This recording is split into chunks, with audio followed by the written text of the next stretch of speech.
네,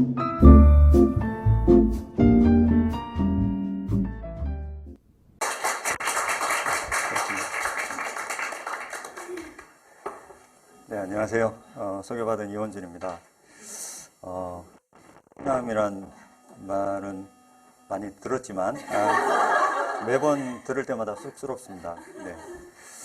오늘은 이제 당신의 혈관은 안녕하십니까? 라는 주제를 한번 정해봤습니다. 저번에 첫 번째 제 강의는 제가 암투병 하면서 경험한 PM 주스 경험담을 위주로 말씀드렸는데, 이번에는 조금 질환에 좀 집중해서 한번 이제 말씀을 드려보도록 하겠습니다. 먼저 이제 강의에 앞서서 저번에 안 오신 분들 혹시 계시면, 그분들 위해서 한번 말씀드리면, 저는 20년 정도, 간호사로 병원밥을 좀 먹었습니다. 요 앞에 있는 삼성의료원에서 12년을 근무했고, 그 다음에 안양에 있는 샘병원에서 8년.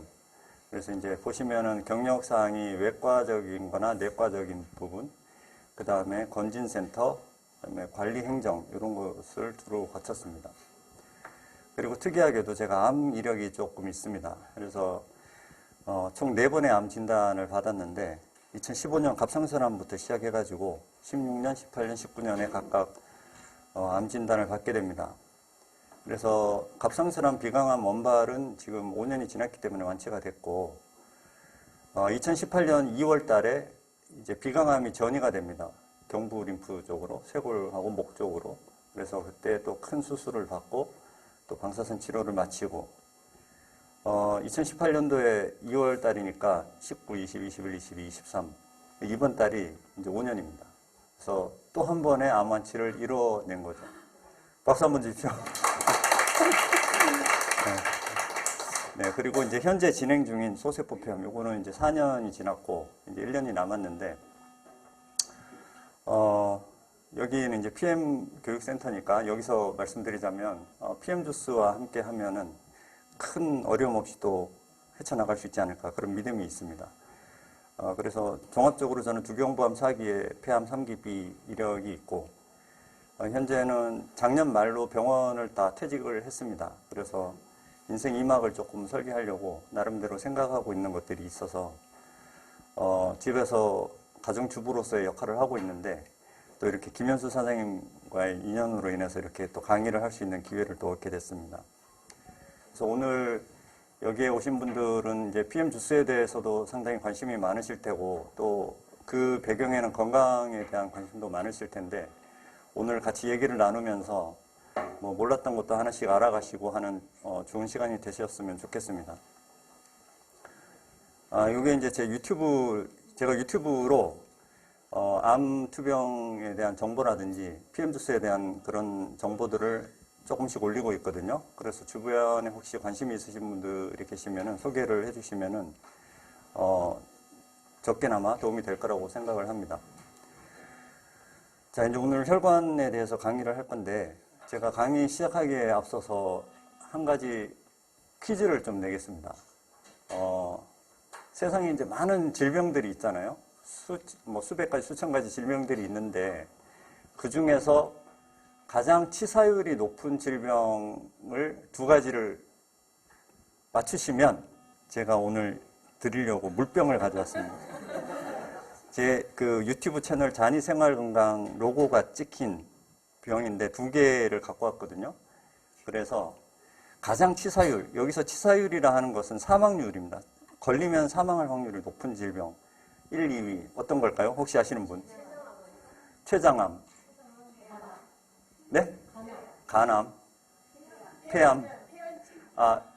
예. 심근경색이나 뇌경색. 참고로 암이 아닙니다. 뇌출혈, 감기. 감기는 가장 흔한 병이라고 할 수 있죠. 폐렴,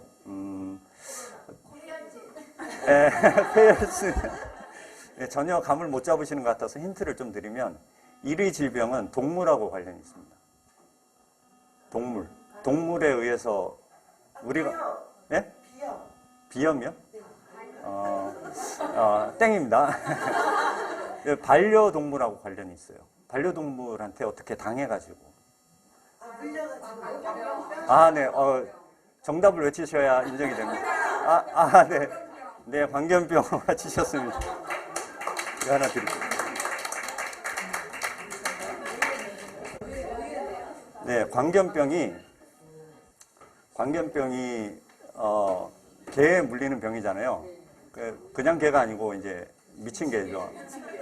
미친 개한테 물리면은 그 즉시 치료하면은 괜찮은데 그 광견병 바이러스가 몸에 퍼져가지고 증상이 나타나면은 어떤 증상이 나타나냐면은 이렇게 사람이 혼이 나간 사람처럼 막 바들바들 떨기도 하고 나중에는 그 몸이 강직이 오면서 나무 토막처럼 굳어져서 이제 사망하는데 그 증상이 발현되고 나면은 사망률이 100%입니다. 100%. 살아남는 사람이 없거든요. 그래서 광견병은 예방주사를 맞거나 아니면 물리고 나서 수시간 내에 그 약을 뭐 투여받거나 이런 방식으로 해야지 사망률이 떨어집니다. 자, 그 다음 퀴즈. 두 번째 치사율이 높은 질병은 뭘까요? 자, 이것도 힌트를 미리 드리면 아프리카에서 발견된 병이에요. 말라리아 틀렸습니다. 바이러스예요, 바이러스. 코로나 같은 그런 바이러스인데. 맞았어요. 정답입니다. 근데 이거는 연수 사장님은 안 받으셔도 되는데. 네? 네. 원하시는 분한테, 말라리아 용기 있게 하신 분한테 드리시면 되겠습니다. 말라리아가 아니고, 이볼라는 70년대에 발견된 병이거든요. 한 4, 50년 됐는데, 발견된 당시에 88%였어요, 치사율이. 88%면 어마어마하게 높은 겁니다, 사망률이. 근데 지금은 90%대로 더 높아졌어요. 이볼라는 치료가 안 되는 거예요. 뾰족한 수가 없어요. 이볼라 바이러스는 걸리면은 고열이 나면서 전신에 부정출혈이 막 발생해요. 부정출혈은 제가 첫 번째 강의에서도 말씀드렸죠. 간의 응고인자 문제로 부정출혈이 생기면 위험하다. 우리나라에서도 봄철에 들판에서 참소 진드기 물리면은 사망하는 원인이 출혈이잖아요. 그 응고가 안 돼서 죽잖아요. 이볼라 바이러스도 그런 원리로 사망하게 됩니다. 아무튼 치사율이 높은 두 가지 상식적으로 알아가시는 거고요. 자, 그러면 오늘 이제 제가 드리고 싶은 거는 그 두 가지 질병이 아니고 여러분이 생각하시는 가장 최악의 질병이 뭘까? 그 답을 한번 여쭤보고 싶습니다. 여기서 최악이라고 하는 거는 사망률이나 이런 게 아니고 질병의 결과가 되게 처참하고 제발 내가 걸리지 않았으면 제발 우리까지 치매에 되게 한이 맺히신 건가 봐요. 네. 중풍, 네. 뇌경색, 그런 거. 네. 제가 오늘 말씀드리고 싶은 주제와 되게 근접하셨는데, 저한테 물어보시면 저는 혈관 질환이라고 말씀을 드릴 거예요. 제가 암을 여러 번 겪었지만, 암보다 더 무서운 질병이 혈관 질환이라고 생각을 하거든요. 암은 교통사고도 마찬가지고, 암은 이렇게 유언이라도 남길 시간을 주잖아요. 근데 이 뇌졸중과 심장병은 그런 기회를 잘 안 줘요. 그래서 저는 가장 무섭다고 생각을 하고, 이 최악의 질병인 원인이 이제 뒤로 계속 이제 가면서 말씀을 드릴 건데, 오늘 그래서 여러분의 혈관이 건강한지가 중요하다, 그 말씀을 드리려고 하는 거예요. 이게 우리나라 사망 유형별 통계입니다. 2021년도 통계청 자료인데, 여기에 보시면은 0세부터 80세까지 1위를 차지하는 것이 10대 이후로부터는 자살 아니면 암이에요. 이걸 보면서 제가 자료를 준비하면서 되게 안타까웠어요. 왜냐하면은 이 자살과 암이 결국은 스트레스 상황과는 아주 뗄래야 뗄 수 없는 연관이 있거든요. 그러니까 우리나라 사람들이 너무 스트레스에 치이면서 산다는 그거를 반증하는 자료입니다, 이게. 근데 오늘 말씀드릴 거는 자살이나 암이 아니고, 이제 2위를 가시면은 60대, 70대, 80대 이 30년간의 1위 사망률이 암을 제외하고는 심장질환이에요. 심장병. 그리고 3위가 뇌혈관 질환, 뇌졸중이죠. 여기서 조금 눈여겨볼 거는 뇌혈관 질환이 50대까지는 5위권에 있다가 갑자기 2단계를 뛰어오릅니다. 다른 어떤 질병도 한 번에 2단계를 뛰어오르는 건 없어요. 뛰어내리는 것, 그러니까 낮아지는 확률은 질병은 있어도 이렇게 두 단계를 올라가는 거는 없거든요. 그 말은 60대, 70대, 80대가 인생의 황혼기에서 가장 행복하고 안정적인 삶을 살아야 되는데 기존의 40, 50대 때 관리가 안 되면 노년이 심장질환과 뇌질환에 혹은 암에 시달리면서 살다가 가시는 거예요. 근데 그게 어떻게 시달리느냐, 그걸 이제 뒤에 말씀드릴 건데, 미국 자료를 한번 봤더니 우리나라랑 조금 달라요. 미국 자료는 CDC라고 우리나라의 그 질병통제본부 같은 그런 기관에서 한 건데, 2020년 기준으로 1위가 심장병, 2위 암, 3위는 코로나, 이때가 2020년이라서 그런 것 같아요. 4위가 이제 총기 사고 같은 의도치 않은 사고, 그 다음에 5위가 뇌졸중 이렇게 돼 있는데, 심장병이 저렇게 높은 이유는 미국인들은 그렇게 운동을 하고 하지만 이 패스트푸드나 이 식습관 때문에 어쩔 수 없는 이런 결과가 나온다고 봅니다. 이건 그냥 상식적으로 보는 거고요. 그래서 이제 뇌졸중과 심장병이 무서운 이유, 갑자기 발생합니다. 식사하다가 갑자기 쓰러지시고, 운전하다가 의식을 잃으시고, 뭐 걷다가 갑자기 쓰러지고 이러잖아요. 그러면서 치사율도 높아요. 병원에 도착하기까지의 그 골든타임이라고 있는데 그게 한 뭐 5분, 10분 이내인데 그 시간을 지키지 못하면 사망할 확률이 확 올라가는 거죠. 이분이 누구죠? 최근에 넷플릭스에서 정의라는 영화 지금 하고 있잖아요. 거기에 출연하셨는데 그 영화 찍은 직후, 한 1년 전이죠? 직후에 돌아가셨어요. 사인 뭔지 아세요? 잘 모르시죠? 기사를 찾아보시면 강수현 씨가 뇌출혈로 돌아가셨어요. 뇌출혈로 쓰러지셔가지고 병원으로 옮겼는데 이제 회생 불가능한 상태가 되신 거예요. 그렇게 해서 돌아가셨어요. 그렇게 해서 그 골든타임을 놓치면 제 아무리 유명하고 돈이 많아도 소용이 없어요. 이분도 이제 국민적으로 유명하신 분인데 이건희 회장님, 이분도 심근경색으로 쓰러지셨잖아요. 그래서 이분은 상주하는 의료진이 있음에도 불구하고 골든타임을 놓친 거예요. 그래가지고 물론 목숨은 건지셨는데 한 6년인가 가까이 삼성의료원에 계시다가 이제 돌아가셨죠. 이분은 그래도 재력이라도 있어가지고 전문 의료진의 케어를 받으면서 6년을 보내셨어요. 근데 일반인은 어떤지 잘 모르시죠, 실상을. 뇌졸중과 심장병으로 쓰러지셔서 마비가 오신 분들은 여러분이 길거리에서 보시는 분들은 가볍게 지나간 분이에요. 그래서 한쪽 손을 잘 못 쓴다든지 걸음을 이렇게 좀 전다 뿐이지 일상생활이 되거든요. 그런데 쓰러졌는데 사망 안 하시고 남겨진 분은 지금 어딘가에 다 누워 계십니다. 요양원이나 뭐 중환자실이나 집의 골방이나 이런 데 누워 계시는 거예요. 이런 모습이죠.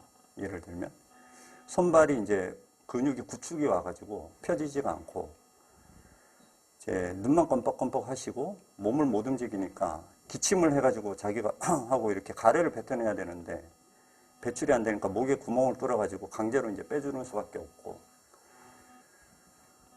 그리고 식사를 못 하시니까 보호자분이 저렇게 코에다가 줄을 띄워가지고 위 속으로 강제로 영양분을 공급해야 되는 저런 생활을 하시는 거예요. 지금 이 순간에도.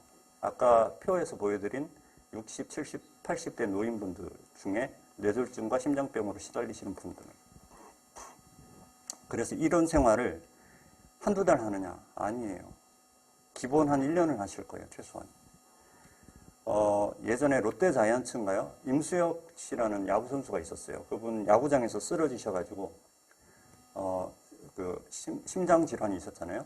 그래가지고 그분이 이제, 약간 이런 상태로 보내셨는데 그분은 9년 동안 누워 계셨어요. 9년. 그런 식으로 하는데 그렇게 살아남아도 치사율이 높지만 그렇게 해서 운 좋게 살아남아도 후유증이 너무 심각하고 이 환자 본인도 그렇게 나무토막처럼 누워 지내는 게 즐거운 일은 아닌데 가족은 더 힘들어요. 지금 사진을 보시는 이런 분들을 간호하려면 가족들이 이만저만 힘든 게 아니죠. 딱 떠오르는 게 어떤 게 제일 힘들 것 같으세요? 저런 분 가족이 케어한다 그러면 딱 와닿는 거 어떤 게 나 정말 저것 때문에 힘들 것 같아 이런 거 대소변 치우는 거 보통 그렇게 이제 많이들 생각을 하시죠. 혹시 또 딴 거 떠오르는 거 있으세요? 욕창, 예, 욕창 뒤에 말씀드릴 건데, 대소변 같은 경우에는 이제 소변줄을 꽂아 놓거나 기저귀를 채워 놓거나 하는 걸로 해결이 되고, 무엇보다도 보호자가 아닌 간병인이 할 수 있어요. 근데 욕창은 실제 사진은 너무 처참하기 때문에 제가 지금 마네킹 모형 사진으로 보여드리는데, 욕창은 가만히 누워 계시니까 나무토막처럼 마비가 되어가지고 이 짓눌린 살이 혈액순환이 안 되면서 괴사가 일어나기 시작하는 거거든요. 그럼 이제 나중에 고름주머니가 생겨가지고 그렇게 터지면 그 썩은 살 부위는 이제 긁어낼 수밖에 없어요. 잘라내고. 그러면 나중에 처음에는 저렇게 뻘겋게 꼬리뼈 쪽에 저렇게 생기지만 나중에는 저렇게 막 뻥뻥 뚫려가지고 근육과 뼈가 다 드러나는 거예요. 이거는 그 눌리는 시간이 2시간을 초과하면 안 돼요. 그래서 병원에 입원해 계신 분들은 2시간마다 병원 직원들이 포지션 체인지라고 돌려눕히기를 해요. 이렇게. 근데 집에 계시거나 하면 어떻게 돼요? 보호자가 밤에 잠도 안 자고 2시간마다 일어나야 되는 거예요. 그게 가장 힘든 거고, 보호자 입장에서도 힘들고 환자한테도 상당히 불행한 일이 욕창이라는 거. 저것도 결국은 혈관 문제 때문에 이제 생기는 건데, 하여튼 그런 거고, 또 하나는 이제 경제적으로 보호자분들이 너무 힘들어져요. 아까 그 이건희 회장처럼 돈이 많으면 상관없지만, 이분이 아까 말씀드렸듯이 몇 년을 누워 계실지 모르는데 그 병원비가 어마어마합니다. 상상을 초월합니다. 그리고 거기에 그 간병인도 엄청 비싸잖아요. 요즘 뭐 대기업 직원 월급을 받는다 그러더라고요. 간병인들이. 그 배짱으로. 그 경제적 부담이 상당히 커서 심적으로도 힘들고 육체적으로 힘들고 그 보호자분들이 그게 많이 힘들어요. 그리고 간호한다고 이제 생업도 포기해야 되고. 이제 중환자실에 계시면은 연명의료법이라고 해가지고 소생 가능성이 없다고 하면은 의사 2명 이상의 동의가 있으면은 연명의료를 중단하는 거가 있거든요, 법이. 근데 이런 환자분들은 거기에 해당도 되지가 않아요. 연명의료를 중단한다는 것은 차고 있는 인공호흡기를 뗀다는 얘기거든요. 근데 이분들은 인공호흡기가 없고 스스로 숨쉬고 먹고 소화가 다 되기 때문에 그런 논의 자체의 대상이 안 되는 거예요. 그러니까 죽으나 사나 빚을 내가면서 병원비를 내가며 간호를 해야 되는 거예요. 돌아가실 때까지. 그래서 그게 이제 아까 앞서 말씀드린 가장 최악의 질병이라고 말씀드린 이유가 이런 게 복합적으로 있는 거예요. 그래서 이제 혈관이라는 거는 이 뇌졸중이나 심근경색이 다 혈관 문제로 오는 건데 원래는 맑고 깨끗해야 됩니다.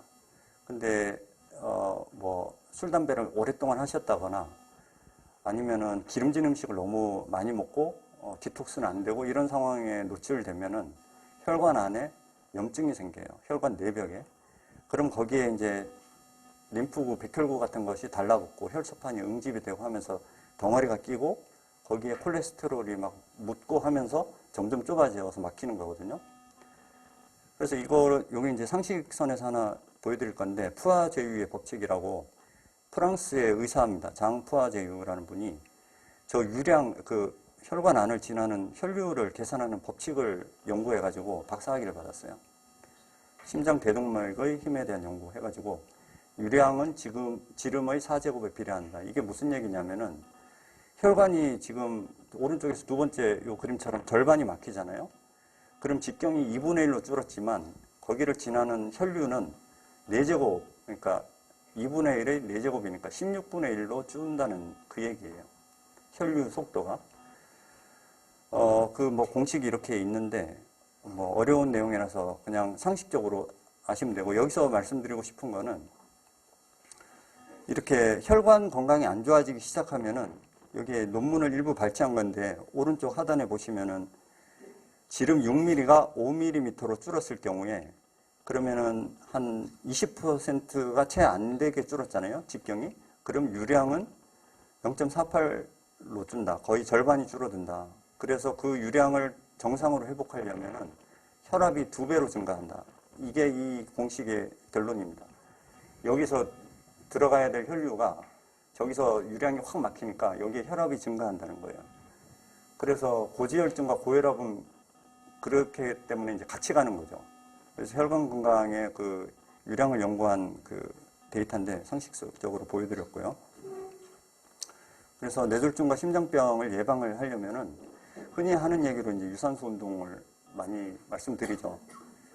조깅을 해야 되고 자전거 타야 되고 좀 체력이 되시는 분들은 줄넘기나 수영 같은 것도 괜찮습니다. 이게 운동이 가장 쉽지만 가장 하기 힘들죠. 그렇지만 신경 써서 하셔야 되는 게 운동이고, 그 다음에 정기적인 검진, 심뇌혈관에 관해서 지금 국가검진에서는 심뇌혈관 검진이 없어요. 그냥 피검사로 콜레스테롤 수치 보는 정도, 그 정도거든요. 그리고 심전도처럼 손발에 뭐 이렇게 부착한 다음에 그 혈관 나이 재는 거, 그 정도 선인데, 사비를 들여서 하실 수 있는 거는 이제 MRA라고 뇌혈관 조영술 하는 거 있고, 그 다음에 심장 같은 경우에는 관상동맥 칼슘 CT라고, 심장에 보면은 세 가닥의 그 혈관이 있거든요. 관상동맥. 거기에 칼슘이 얼만큼 끼는지를 CT로 보는 게 있어요. 그것을 하실 수가 있으면 검진 때 한 60대 이후가 되시면 한 2년에 한 번 정도는 해보시는 게 어떨까, 그렇게 생각을 합니다. 그 다음에 건강한 식습관, 이게 이제 뭐 기름진 음식을 많이 안 먹는 거죠. 포화지방이 포함된 이런 걸 좀 줄이고 과일이나 야채를 많이 드시라는 건데, 과일이나 야채가 건강에 도움이 된다는 그 근거는 과일이나 야채는 고기 기름이 없기 때문이 아니고, 거기에 이제 과일이나 야채에 플라보노이드라는 성분이 있어요. 그 과일이나 채소는 향이 나잖아요. 그 향을 만드는 원인이라든지 색을 나타내는 그런 분자들인데, 그 플라보노이드들이 혈관을 되게 탄력 있게 유지하는 그 소스가 되거든요. 그래서 야채, 과일을 많이 먹으라는 그 얘기고, 그 다음에 생활 습관, 혈액순환을 방해하는 습관, 대표적인 게 이제 좌식, 하루 종일 앉아 계시는 사무직 근무하시는 분들, 그러면 이제 다리로 내려간 혈관이 잘 리턴이 안 되는 그런 게 있어요. 그래서 다리가 붓고 그러잖아요. 그래서 너무 좌식에 치우친 생활 습관이라든지, 남자분들 같은 경우에는 전립선이, 좌식을 하면은 전립선이 이렇게 눌리잖아요. 그 눌린다는 말은 전립선에 혈액이 안 들어간다는 얘기예요. 그래서 자전거도 보면은 자전거 안장에 전립선 안장이라고 가운데 구멍 난 게 있는 이유가 눌림을 방지하려고 하는 거거든요.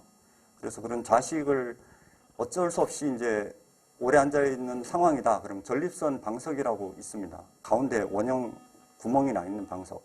그런 걸 하셔가지고 생활 습관을 조금 교정하시는 방법이 있고, 여성분들 같은 경우에도 상의 속옷, 브라를 너무 꽉 조이는 거를 입으시면 그 눌리는 위치들이 결국은 이 상부 애과 림프절들의 순환을 방해하는 거거든요. 림프는 혈관하고 연결되어 있기 때문에 림프가 눌리면 혈액순환도 안 되는 거예요, 결론적으로. 그래서 그걸 조금 느슨하거나 스포츠 브라 형태의 좀 탄력적인 걸로 사용하시든지, 아니면은 24시간 한다기보다는 주무실 때는 좀 벗고 주무신다든지 이런 걸 좀 권장을 드리죠. 그런 생활 습관들. 그 다음에 보조식품. 앞에 운동이나 검진 식습관 이런 거는 누구나 조금 신경 쓰면 할 수 있지만, 보조식품은 극과 극이에요. 드시는 분이 있고 안 드시는 분이 있고 딱 두 종류거든요.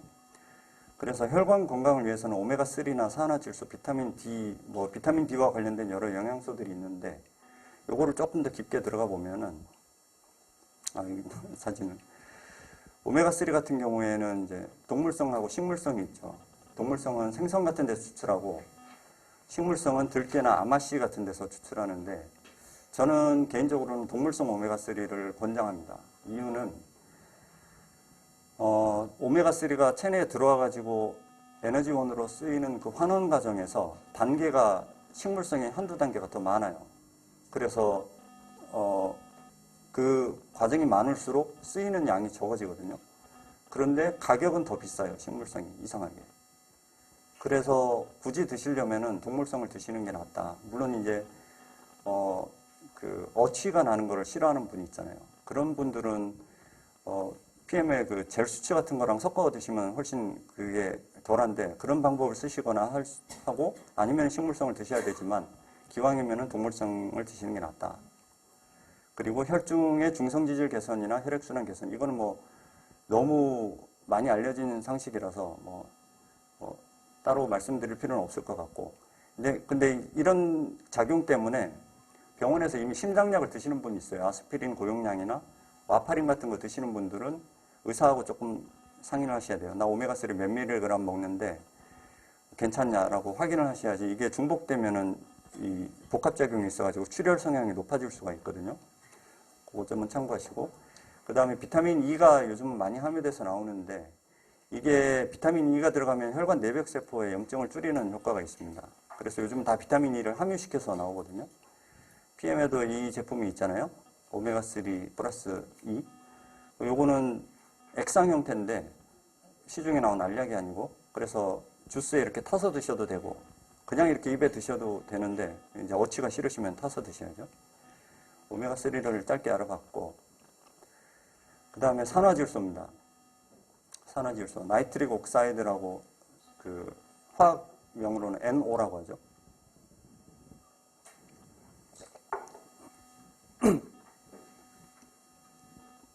의약품들이 사실 발견되고 쓰인 지는 100년 이상이 되고 하잖아요. 오래된 역사를 갖고 있는데, 산화질소는 비교적 최근에 밝혀진 게 98년도에 노벨 의학상으로 세 분이 이 산화질소를 연구해서 상을 받았거든요. 그 효능이 의학적으로는 대표적으로 이제 혈관 확장을 시키고 혈류를 공급을 증가시킨 거예요. 그리고 혈압을 떨어뜨리고. 그래서 지금 협심증 환자분들이 갖고 계시는 그 니트로글리세린이라는 약 아세요? 설화제? 혀 밑에 이렇게 녹이는 거 있거든요. 그래서 통증이 갑자기 가슴 통증이 오면은 그것을 얼른 혀 밑에 넣습니다. 그러면은 수분 안에 통증이 멎어요. 그 원리가 그 니트로글리세린이라는 게 결국은 질소를 이용한 거거든요. 일산화질소를 확 증가시켜가지고 혈관을 뚫어주는 거예요. 일산화질소가 산화질소거든요. 1이 이제 산소 분자가 하나가 더 붙으면 이산화질소가 되겠죠. 나이트릭 다이옥사이드라고 이렇게 되겠죠. 그래서 일산화질소를 증가시키는 그 원리가 있는데, 현재 시판되는 약은 그렇습니다. 그리고 산화질소는 혈소판의 응집을 방해하고 백혈구 혈관 부착을 감소시킨다. 그래서 그 염증에 들러붙는 거를 좀 덜하게 한다. 그런 얘기가 있고, 그리고 제가 이번에 공부하다가 알게 된 건데, 이 체내 미생물과 암세포 사멸 효과가 있어요. 이거는 좀 깜짝 놀란 건데, 저는 암을 몇 년간 앓으면서도 산화질소가 이런 효과가 있다는 거는 몰랐습니다. 이게 제 얘기가 아니고 네이버에 산화질소 딱 치시면 지식백과라고 있거든요. 네이버 지식백과. 거기 한번 보시면은 제가 말씀드린 내용이 다 있습니다. 암세포를 직접적으로 사멸하는 효과가 있다라고. 그 네이버 지식백과는 근거 없는 카드라를 올릴 수가 없어요. 그랬다면 큰일 나기, 소송을 당하고 난리 나기 때문에 연구 결과로 발표된 거나 공신력 있는 자료만 올리게 돼 있거든요. 그래서 제 얘기가 아니고 그런 공신력 있는 자료에 그렇게 나와 있다. 그 말씀을 드립니다. PM에도 산화질소 제품이 있죠. 혹시 이름 아시나요? 네, 뮤노겐입니다. 뮤노겐. 저는 지금까지 뮤노겐을 누가 줘가지고 몇 번 먹어봤지만 안 먹었는데, 아니 그 지식백과를 읽고 나서 뒤통수를 딱 맞는 느낌인 거예요. 왜 나한테 아무도 이 얘기를 안 해줬지? 그렇잖아요. 연수 선생님 왜 안 해주셨어요? 예, 그래서 얻어서 제가 몇 번 먹어봤는데, 이런 암세포 사멸 효과가 있다 그랬으면 밥 대신이라도 먹었을 겁니다. 이 뮤노겐이 독일어인 줄 알았어요, 저는. 근데 막 인터넷을 찾다 보니까 이게 다른 뜻이 있더라고요. 혹시 아시는 분 계신가요? 뮤노겐 뜻? 자, 밑에 제가 풀어놨는데, 멀티 NO 제너레이터. NO가 이 산화질소, 나이트릭 옥사이드의 약자예요. 멀티, 다중의 NO, 산화질소, 제너레이터, 발생기. 그러니까 다중적으로 산화질소를 발생시킨다는 뜻이 뮤노겐이 있더라고요. 저도 이번에 공부하면서 알게 됐습니다. 산화질소는 기체 형태죠. 질소는 기체거든요. 그래서 이게 질소 성분이야 하고 알약으로 나온 건 없어요. 근데 어떤 영양제를 먹었을 때 그게 체내에서 질소를 생성시켜야 되는 원리죠. 그러면 이게 뮤노겐을 먹었을 때 산화질소를 발생시키는 그 원리가 뭔가, 그 핵심 그게 있어요. 성분이. 그게 바로 아르지닌입니다. 아르지닌. 아르기닌이라고도 하죠. 아르기닌. 저는 이 뮤노겐 이전에는 아르기닌을 자양강장제 정도 알고 있었어요. 그 약국에 가시면은 남성분들 드시는 그 회춘하시라고 정력제처럼 팔거든요. 아르기닌을. 그래서 이게 아르기닌이 평화혈근, 혈관 평화혈근을 확대시키기 때문에 남성의 생식기에 있는 평화혈근을 혈류를 좋게 해가지고 그 해면체라는 게 있는데 그게 스폰지 같은 개념이에요. 그래서 그게 피를 쫙 머금을 수 있도록 그럼 이게 단단하게 유지되잖아요. 다들 생전 처음 듣는다는 말씀으로 표정으로 차마 제 입으로 할 수 없었던 저만 음란막인가요? 그래서 그 정력제로 많이 팔리고 있어요. 아르기닌이 약국에서. 그리고 전립선도 같이 치유한다 그래서 아르지닌 플러스 소팔메토 이런 제품 많습니다. 약국에 가면. 그게 이제 아르기닌이 기존까지는 알려져 있던 그런 건데 이게 산화질소, 체내에 들어갔을 때 산화질소 발생시키는데 필수적인 요소고 이건 사실 기존의 닭고기, 소고기, 돼지고기 같은 육고기에 많이 포함이 돼 있어요. 그리고 견과류나 콩나물 같은 데도 있어요. 콩나물도 콩이죠, 콩. 그래서 이제 그 해장국으로 콩나물 해장국을 드시는 것도 아르기닌의 그 효과를 이용한 거라고 돼 있더라고요. 그래서 견과류 같은 것도 아몬드나 땅콩 많이 드시면은 심혈관 질환에 도움 된다는 그런 거 내용 보셨죠? 네. 그게 아르지닌을 염두에 두고 나온 말 같아요.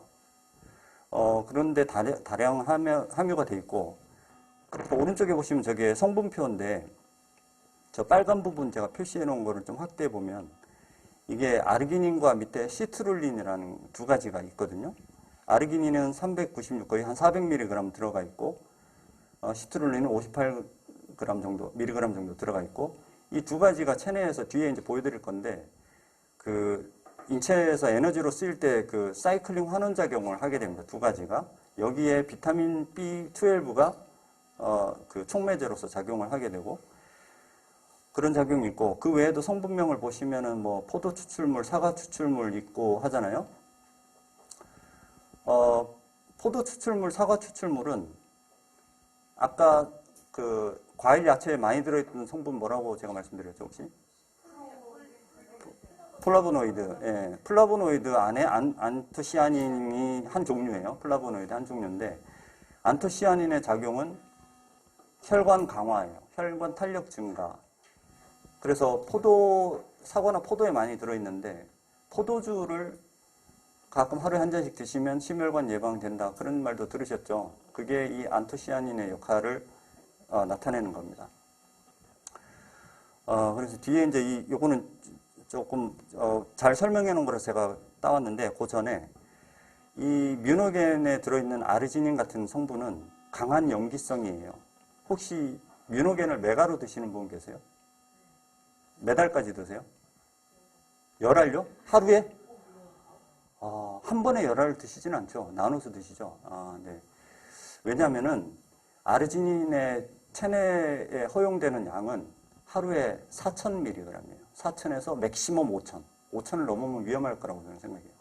한 번에 드셨을 때 나눠서가 아니고. 근데 지금 아르지닌이 거의 한 400mg 들어있잖아요. 그러니까 10분의 1, 한 개치에 10분의 1인데 그럼 10배를 드신다면 열알. 한 번에 2알이잖아요. 그러면 5배를 드시는 거네요. 그 정도면 괜찮네요. 한 번에 드셨을 때 어떤 문제가 생기냐. pH라는 게 6에서 7, 예? 네, 한 번에. 왜냐하면 그 설명을 드릴 건데, 나눠 드시면 그나마 괜찮나요? 그렇지만, 나눠 드시더라도 하루에 열알은 좀 많지 않나요? 그래요? 이게 pH가 그 중성이 6, 7 사이잖아요? 그래서 6 이하로 4, 3, 2 내려갈수록 강산이 되고, 7 이상으로 올라갈수록 염기성이에요. 알칼리가 되는데, 이거는 강염기예요. pH가 12점 얼마예요. 찾아보시면 나옵니다. 아르지닌의 산도. 그래서 어떤 증상이 있을 수 있느냐. 강알칼리는 점막 손상 위험이 있어요. 그래서 이것을 삼키다가 식도에 걸리잖아요. 그 물을 많이 드셔가지고 씻어 내리지 않으면 그 과량의 그것 때문에 헐 수가 있어요. 식도가. 예. 그리고 찾다 보니까는 그게 구멍이 난 사례가 하나 있더라고요. 식도에 걸려가지고 안 내려가서. 그리고, 제가 알약을 먹기 싫어가지고 처음에 PM을 항암할 때 마셨는데, 그래서 제가 뮤노겐을 특히 미워했거든요. 왜 얘만 알약인가 했더니 이게 강염기이기 때문에 이것을 주스 형태로 만들면은 일단 아르지닌 자체가 맛이 없어요. 계란 흰자 같은 맛, 그런 맛이 날 거예요.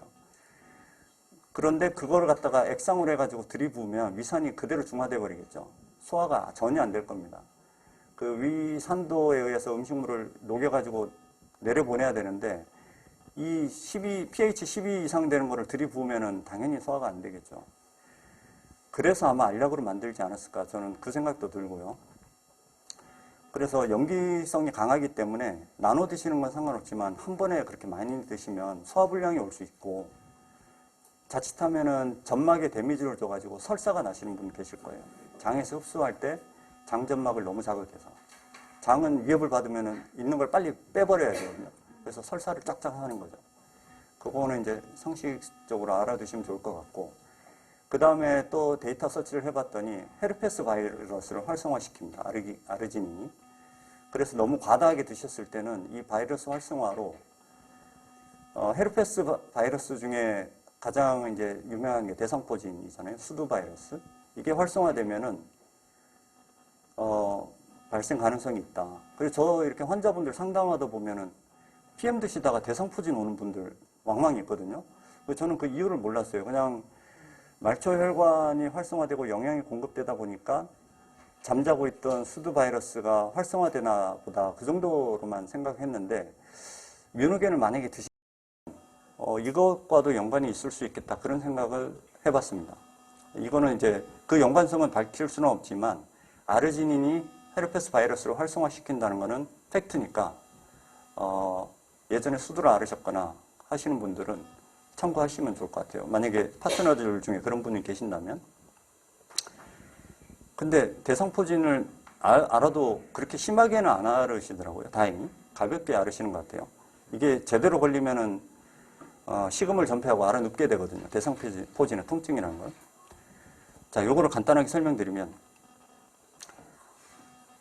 이게 뭐 어려운 내용이라서 간단하게 설명드리면 요게 시트룰린이라는 게 있고 아르지닌이라는 게 있고 요 두 성분이 체내에서 에너지 환원 과정을 거치는데 두 가지의 트랙으로 갈라지게 됩니다. 하나는 산화질소를 생성하는 트랙, 하나는 요소를 생성하는 트랙. 근데 요소 부분이 이거는 우리의 관심사가 아니고요. 지금의 관심사는 여기에 이 트랙을 이렇게 돌면서 아르지닌이 NADPH라는 NOS라고 하는 이 그 합성 효소물, 여기에 이제 비타민 B12가 여기에 작용을 하거든요. 이걸 만나면은 시트룰린으로 환원되면서 그 과정에서 산화질소가 배출이 되는 거예요. 체내로. 이런 과정을 끊임없이 계속 반복하는 겁니다. 그래서 이 과정이 원활하면은 산화질소가 엄청 잘 발생이 되면서 혈관 건강에 기여를 하게 되는 거죠. 그렇고 이제 산화질소 받고요. 그 다음에 비타민 D와 그 관계된 기타 영양소. 비타민 D는 햇빛으로 쬐었을 때 그 발생을 몸에서 생성을 하는데 이게 칼슘을 재흡수하는데 관여합니다. 그러니까 피 속에 떠돌아다니는 칼슘을 뼈와 치아로 침착시키는 거예요. 그래서 아까 심혈관 검진할 때 칼슘 CT라고 아까 말씀드렸잖아요. 칼슘이 그런 식으로 플라그처럼 끼는 거죠. 수척군양에 떼끼듯이. 그런 거를 최대한 예방할 수 있다. 그래서 비타민 D가 부족하면 안 되는데 자신의 비타민 D 수치 아시는 분 계세요? 현재 나는 비타민 D가 얼마다? 모르시죠, 잘. 정상치는 40에서 100입니다. 40에서 100인데 제가 암 환자분들하고 얘기를 나눠보면서 많은 자료들을 보는데 10이 안 되는 분이 수두룩해요. 10이 안 돼요, 10. 제가 유튜브 영상에서도 한번 말씀드렸는데 비타민 D 수치가 10이 안 되는 거는 아까 그 사진 보여드린 그런 분들처럼 몇 년째 햇빛 안 드는 방에서 와병하시는 분들한테나 나오는 수치예요. 비타민 D 10 이하는. 그래서 혹시 동네 감기약 지으러 가시거나 할 때 의원에서 비타민 D 피검사 한번 해달라 그러세요. 얼마 안 합니다. 해가지고 40이 안 된다. PM을 드시는데도 40이 안 된다. 그러면 엉덩이 주사 한 대 맞으세요. 한 대 맞으면 3개월간 체내에 머뭅니다. 비타민 D는 지용성이기 때문에 지방과 친하거든요. 그래서 몸 안에 들어오면은 지방에 흡수돼서 녹아 있어요. 소변으로 안 빠져나갑니다. 많은데 100이 맥시멈이잖아요. 100을 넘는 사람 한 번도 본 적 없어요. 여에스더라고 아시죠? 그 홍익을 박사 부인. 그분이 주사도 맞고 엄청 드시는데 60을 못 넘겨요. 저는 병원에서 네.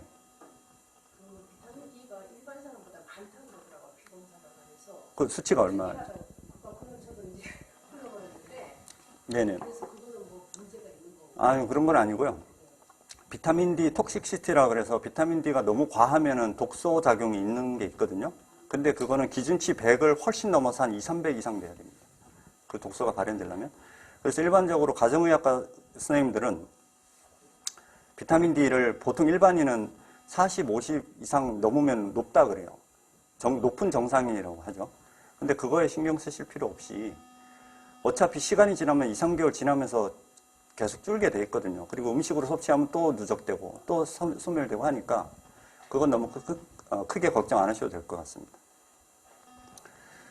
그리고 비타민 D는 반드시 삼총사가 같이 가야 돼요. 칼슘과 마그네슘. 이게 이제 그 비타민 D는 칼슘을 제흡수에 관여하고 마그네슘도 체내에서는 대부분 뼈에 존재하거든요.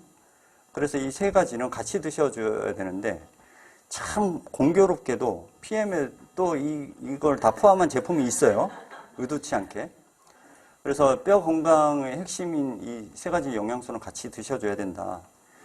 그리고 제가 이제 이 리스토레이트를 훨씬 더 최애하는, 저는 이제 3종 중에 하나로 꼽으라면 리스토레이트를 꼽거든요. 저하고도 잘 맞아요. 저는 이걸 저녁에 먹으면 어김없이 몸이 확 이완이 돼요. 왜냐면 이게 또 면역세포 생산에 기여, 흉선이라고 여기 가슴에 이게 흉골 뼈 있잖아요. 요 바로 밑을, 이걸 제끼고 들어가면 심장 윗부분에 흉선이라고 있어요. 여기에서 우리 몸의 그 면역세포 중에 T세포라는 거를 성숙시키는 역할을 하는데 거기 생산에 큰 기여를 합니다. 비타민 D가. 그리고 비타민 D 자체가 암세포의 독소로 작용하기 때문에 저 같은 경우는 이걸 진짜 말 그대로 밥 대신 먹어야 될 필요성이 있었던 거죠. 그런 점을 알고 계시고, 그 다음에 콩팥에서 칼슘과 인을 제흡수해서 또 뼈의 석회화에 기여한다. 그래서 골다공증이 많아지는 폐경 후에 여성분들한테는 되게 중요한 영양소입니다. 비타민 D. 그리고 비타민 D가 효과적으로 몸에서 작용하려면 칼슘과 마그네슘 같이 드셔줘야 된다는 거. 자, 그래서 이제 영양소 얘기를 크게 세 종류로, 뭐 산화질소, 비타민 D, 그 다음에 뭐였죠? 처음 거? 아니요. 산화질소 말고. 네, 오메가3. 이렇게 말씀드렸는데, 이거 외에도 영양소는 사실 다양하지만, 혈관 건강에 집중해서 오늘은 주제를 말씀드린 거기 때문에, 이 세 가지 정도는, 꼭 필요하고, 주변에 혹시 PM 주스를 권하실 때도, 이런 혈관 문제가 있으시거나 걱정을 하시는 분들은 아까 최악의 질병을 여쭤봤을 때 그 뇌졸중 심장병 걱정하셨듯이 대부분의 사람들의 마음은 다 똑같거든요. 영양소의 포커스를 이런 데 두고 말씀하시는 게 도움이 될 거라고 생각을 합니다. 그래서 일회성이 아니고 지속적 관심과 노력이 필요하다. 이 지속적인 관심과 노력이라는 게 결국은 남은 생애를 거쳐서 꾸준히 운동해야 되고 꾸준히 생활습관 교정해야 되고 꾸준히 보조식품 드셔야 된다, 그 얘기예요. 한 달 먹고 끊고 한 달 운동하고 치우고 하면 안 된다는 얘기거든요. 그래서 근데 그게 쉽지 않습니다. 세상 모든 것은 개선되고 향상되고 좋아지고 업그레이드되고 호전될 때 어떤 반응이 따라오냐면 어렵고 힘들고 반작용에 부딪히고 고통스럽고 불편해요. 이게 동서고금을 막론한 원리인데 마이너스 상태에서 뭔가 음지에서 양지로 끌어내갈 때는 그 반작용에 부닥치는 거거든요. 이게 무슨 개념인가 좀 막연하다. 그래서 제가 좀 구체적으로 설명을 드릴 건데 여러분들의 건강 상태, 저뿐만이 아니고 모든 사람들의 건강 상태가 이전보다 더 나은 상태로 가려면 강한 저항을 뚫는 노력이 있어야 되는데 이건 모든 분야에 다 통용되는 거예요. 예를 들면은 뭐 여기에 과학, 수학, 경제, 의학, 심리학, 인문학 막 거창하게 해놨지만 제가 풀어서 설명드리면은 이해가 좀 되실 거라고 봅니다. 경제적인 부분으로 볼까요? 여러분들이 벌어놓은 재산이 있어요. 근데 그거 쓰는 거는 쉬워요. 펑펑 쓰고 한순간에 다 쓸 수 있습니다. 근데 정말 힘들고 파산 직전이고 쪼들려요. 그런데 그 이전에 부유한 상태로 돌아가려면 허리띠 쫄라매고 아껴 쓰고 사고 싶은 거 못 사고 먹고 싶은 거 못 먹는 그 과정이 훨씬 더 길고 힘든 거거든요. 가계경제에서도.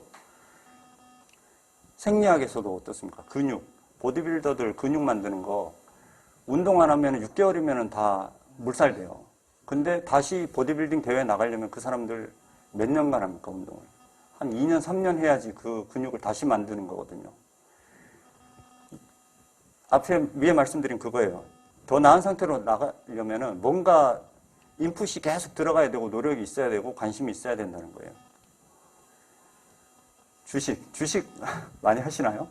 저도 주식을 하는데 계속 파란불이라서 고민이지만 수학적으로 그렇습니다. 주식 예를 들어서 여러분이 100만 원을 주식을 샀어요. 이게 쭉 떨어져서 50만 원이 됐어요. 반토막 났잖아요. 몇 프로 하락한 거예요?